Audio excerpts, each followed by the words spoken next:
तो पुलिस प्रशासन से आग्रह है कि इसकी निष्पक्ष जांच की जाए और ऐसा गिरोह है तो उसको पकड़ने की कोशिश की जाए, क्योंकि जो दंश मैंने और मेरे परिवार ने झेला है किसी और परिवार को न झेलना पड़े। मेरा तो अंत में यही कहना है कि सत्य परेशान हो सकता है परंतु हार नहीं सकता।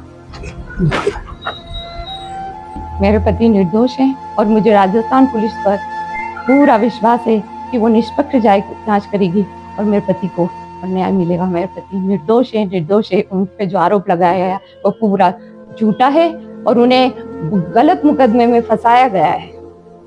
नमस्कार।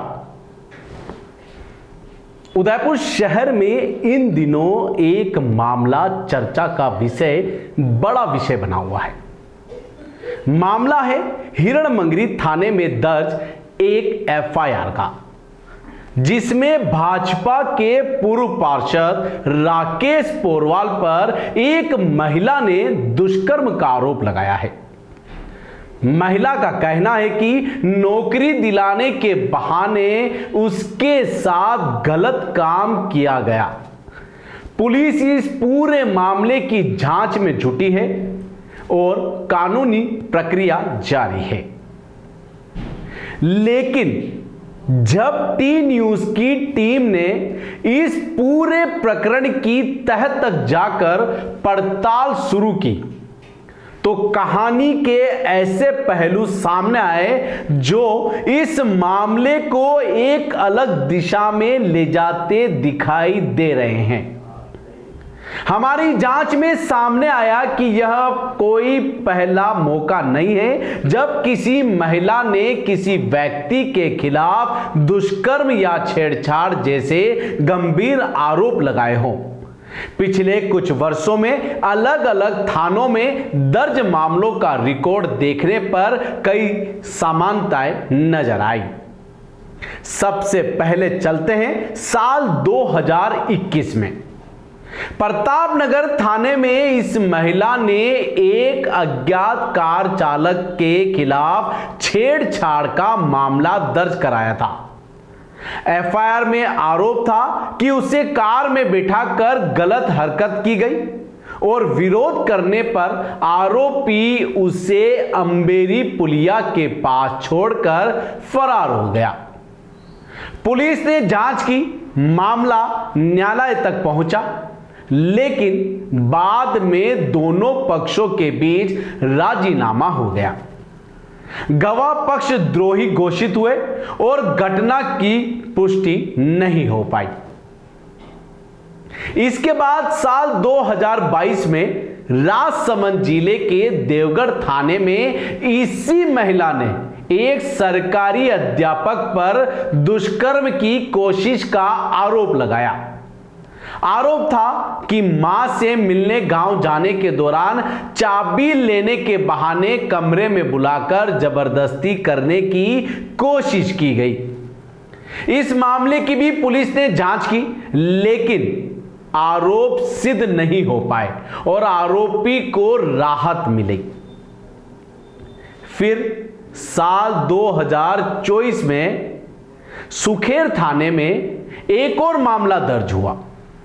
इस बार सोशल मीडिया के जरिए नौकरी दिलाने का झांसा देने वाले एक युवक पर आरोप लगाया गया कि इसे कोल्ड ड्रिंक में नशीला पदार्थ मिलाकर दुष्कर्म किया और अश्लील वीडियो बनाने की आशंका भी जताई गई। पुलिस जांच के बाद यह मामला भी न्यायालय तक पहुंचा और बाद में दोनों पक्षों के बीच समझौता हो गया। और अब साल 2026 एक बार फिर वही महिला हिरणमंगरी थाने पहुंचती है और इस बार आरोप लगता है कि भाजपा के पूर्व पार्षद राकेश पोरवाल पर। महिला का कहना है कि उसे नौकरी दिलाने का झांसा दिया गया और फिर उसके साथ दुष्कर्म किया गया। इस मामले में फिलहाल पुलिस जांच कर रही है, बयान लिए जा रहे हैं और साक्ष्य जुटाए जा रहे हैं। टी न्यूज किसी भी व्यक्ति को दोषी या निर्दोष घोषित नहीं कर रहा है। हमारा काम केवल तथ्यों को सामने लाना है। हमारी पड़ताल में यह जरूर सामने आया है कि अलग अलग समय पर अलग अलग लोगों के खिलाफ गंभीर आरोप लगाए गए और अधिकांश मामलों में या तो समझौता हुआ था या आरोप की पुष्टि नहीं हो सकी। 2026 में हुए इस मामले में जब पूर्व पार्षद राकेश पोरवाल की पत्नी पूर्व पार्षद वंदना पोरवाल की टी न्यूज के साथ एक्सक्लूसिव इंटरव्यू हुआ और उन्होंने क्या कहा, आप खुद ही सुनिए। वंदना पोरवाल, पूर्व पार्षद और पत्नी श्री राकेश पोरवाल, पूर्व पार्षद समाज सेवी। जी, क्या घटना हुई थी? मेरे पति के ऊपर एक महिला एक झूठा आरोप लगाया था दुष्कर्म का। जब ये हमें पता चला तो मेरा पूरा परिवार स्तब्ध रह गया, परंतु हमें यकीन था कि मेरा पति बिल्कुल निर्दोष है, उसे फंसाया गया है झूठे आरोप में। इसलिए हमने जब प्रयास किया कि मेरे पति इतने सालों से सामाजिक सेवा में है, राजनीतिक क्षेत्र में है और हमारे परिवार की एक प्रतिष्ठा है, उस प्रतिष्ठा को धूमिल करने का प्रयास किया। तो हम सब ने प्रयास किया कि ये मामला क्या है। जब देखा तो पता चला कि इस महिला ने अलग अलग नाम से कई सारी आइडिया बना रखी है और फेसबुक तो कभी गरिमा नाम से, कभी छाया जैन के नाम से इसने अलग अलग आइडिया बनाकर लोगों को फ्रेंड्स बना रखा है और फिर बिचारी बनकर बेचार की कर करके मैं परेशान हूँ ऐसा कुछ कर कर वो लोगों को फंसाती है। और फिर बाद में उनसे जब देखा तो पता चला कि इसने और भी कई फेसबुक पर आइडिया बना रखी है और लोगों को दुष्कर्म के मामले में फंसाकर और राजीनामा कर देती है। तो देखा एक जैसे कि राकेश सोनी के नाम पे मुकदमा दर्ज करा रखा है, एक प्रतापगढ़ नगर थाने में भी है, सुखेड़ थाने में ही है और हर जगह इसका यही महिला आती है। तो देखा तो हमने सोचा कि ये तो एक आदतन अपराध ही कहेंगे, किसी पुरुष की सामाजिक और प्रतिष्ठा को धूमिल करने का प्रयास कर रही है वो। आपके पति की राजनीति को हाँ, मेरे पति के राजनीतिक करियर को, उसकी सामाजिक प्रतिष्ठा को धूमिल करने का प्रयास कर रही है और उसको फंसाया है झूठे आरोप में, हनी ट्रैप किया है एक तरह से। मेरा तो यही मंतव्य है, मेरा पति निर्दोष है, उसने कोई दोष नहीं किया है। और मेरा ये कहना है कि जब ये अलग अलग आइडिया बनाकर, ये तो इतने तो प्रकरण मुझे पता चले हैं, और भी प्रकरण होंगे और मुझे लगता है ये एक पूरा गिरोह है जो और भी लोगों को फंसा रहा है। मैंने जो आज दंश झेला है 10 दिन तक, ऐसा दंश किसी परिवार को न झेलना पड़े, किसी पत्नी को न झेलना पड़े। इसलिए मैं चाहती हूँ कि इसकी पूरी जांच की जाए और पता लगा जाए कि ये कौन सा गिरोह है जो लोगों को परेशान कर रहा है और उनकी सामाजिक प्रतिष्ठा को धूमिल कर उन पर मुकदमा, झूठा आरोप लगाकर और फिर राजीनामा कर लेता है। पैसे लेकर पैसे हटने का प्रयास किया जा रहा है। और ये हमने पता किया तो इसकी फेसबुक आईडी पे एक कोई हिंदू संगठन है, उससे जुड़ी हुई महिला है और किसी हिंदू संगठन की अध्यक्षा भी है। मेरा तो वो पुलिस प्रशासन, मेरा तो पुलिस प्रशासन से आग्रह है कि इसकी निष्पक्ष जांच की जाए और ऐसा गिरोह है तो उसको पकड़ने की कोशिश की जाए, क्योंकि जो दंश मैंने और मेरे परिवार ने झेला है किसी और परिवार को न झेलना पड़े। मेरा तो अंत में यही कहना है कि सत्य परेशान हो सकता है परंतु हार नहीं सकता।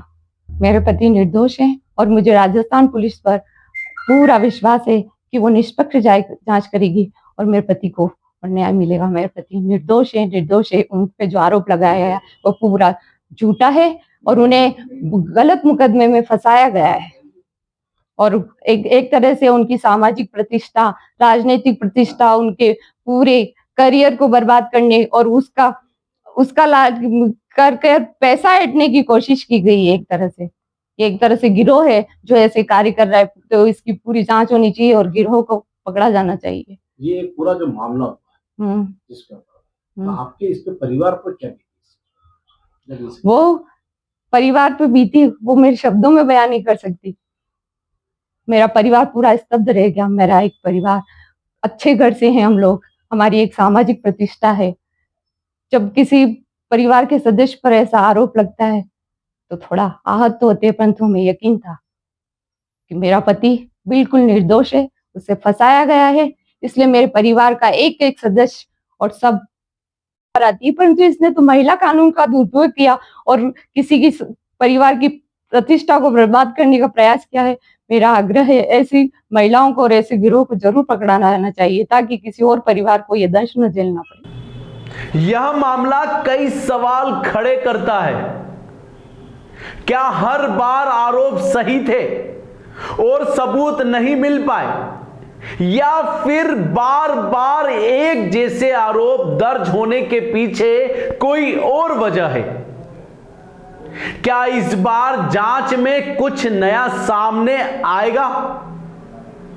इन सभी सवालों का जवाब केवल पुलिस जांच और न्यायालय की प्रक्रिया के बाद ही सामने आएगा।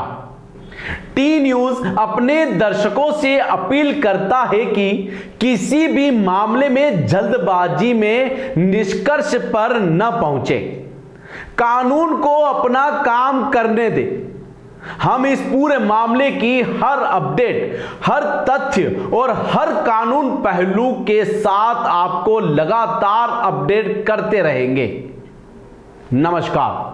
अगर आपको भी वेडिंग सीजन शादी की शॉपिंग करनी हो, इलेक्ट्रॉनिक हो, होम अप्लाइंसेस हो या फिर फर्नीचर, तो आ जाइए उदयपुर के अंदर लोकेटेड मयंक इलेक्ट्रॉनिक पे, जहाँ पर आपको ये सारी चीज़ें अवेलेबल मिल जाएगी एक ही जगह पर। नमस्ते दोस्तों, मैं Hitesh Jain, owner Mayank electronics 2.0 and Mayank electronics mobile पर। शादी की पूरी शॉपिंग करने पे हम दे रहे हैं लाडली बिटिया को 6,990 रुपये का गिफ्ट, जिसमें से हम आपको दे रहे हैं mixer, tiffin box, pillow, bedsheet, comforter, iron और 3 लीटर कुकर। इतना प्राइस आपको कोई नहीं देगा पूरे उदयपुर में। तो आज ही आइए, आपकी शादी का सामान सारा बुक कराइए। Mayank electronics 2.0 sector 14 100 feet road. धन्यवाद।